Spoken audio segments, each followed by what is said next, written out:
You ask Tiger to solve. This deals with linear equations with one unknown. The final result is x equals 88/3. Let's solve it step by step. Group all constants on the right side of the equation. Add 4 to both sides.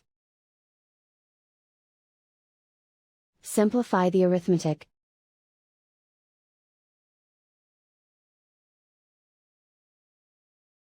Isolate the x. Multiply both sides by inverse fraction 4/3.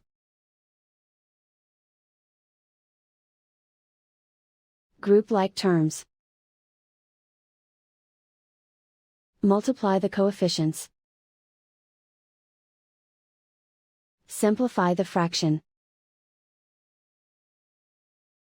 Multiply the fractions. Simplify the arithmetic. And so the final result is x equals 88/3.